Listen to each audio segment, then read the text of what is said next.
Roberto Azevedo está chegando comigo aqui. Agora é hora de falar de política. O Roberto vai falar do senador Jorge Seife de Santa Catarina, que estava com o julgamento previsto para acontecer nesta terça-feira, só que mais uma vez não aconteceu. Por qual motivo, hein, Roberto? Pois é, Fernando, já está virando uma novela mexicana, né? Não acaba.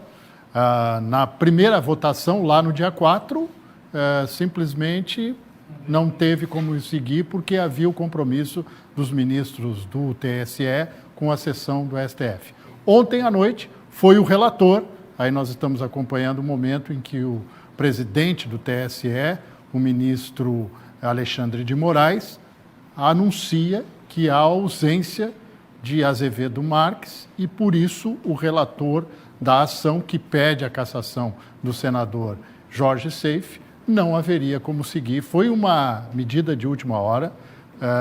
Azevedo Marques pediu a dispensa porque teve um problema de saúde na família em São Paulo, seguiu para São Paulo e não há garantia nenhuma que o julgamento seja retomado amanhã, mesmo com Azevedo Marques podendo fazer a relatoria, quer dizer, a divulgação, falar do voto dele sobre o processo lá via remota.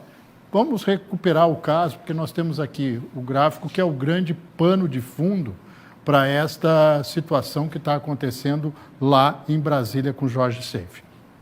A coligação Bora Trabalhar, que tinha União Brasil, PSD e o Patriota, que hoje está unido com o PTB e formou o PRD, diz que Jorge Seife teve vantagens eleitorais, abuso do poder econômico, porque usou 2 aeronaves de empresários diferentes, um sistema de feira aqui na região calçadista da Grande Florianópolis e também teria usado a estrutura de comunicação de uma grande empresa varejista aqui em Santa Catarina. No TRE, aqui no TRE, simplesmente foi 7-0.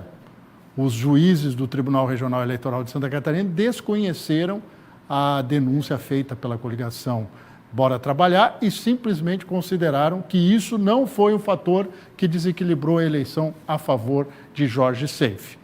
Se Jorge Seife perder o mandato, que cada vez essa tese está ficando pouco mais diluída, a pergunta é, quem assume no lugar dele?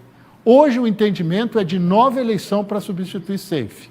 No entendimento da coligação Bora Trabalhar, Raimundo Colombo, que é o segundo colocado, deveria assumir porque todos os votos da chapa de Seife seriam anulados, dele e dos 2 suplentes.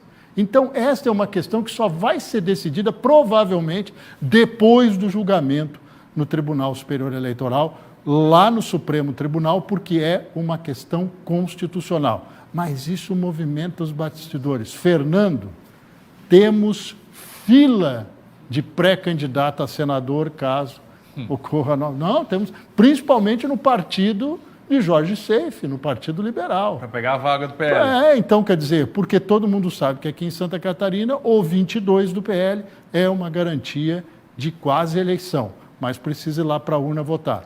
Outro entendimento que cresce lá em Brasília é de que, como é uma eleição dentro de uma eleição, quer dizer, teria que ser uma eleição suplementar, provavelmente ocorreria lá em outubro.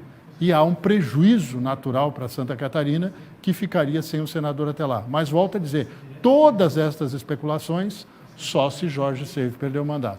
Repito o que eu falei na abertura do meio-dia, eu conversei com o advogado Juliano Cavalcante, que representa Seife, e também com o advogado Gustavo Serpa, que representa Colombo.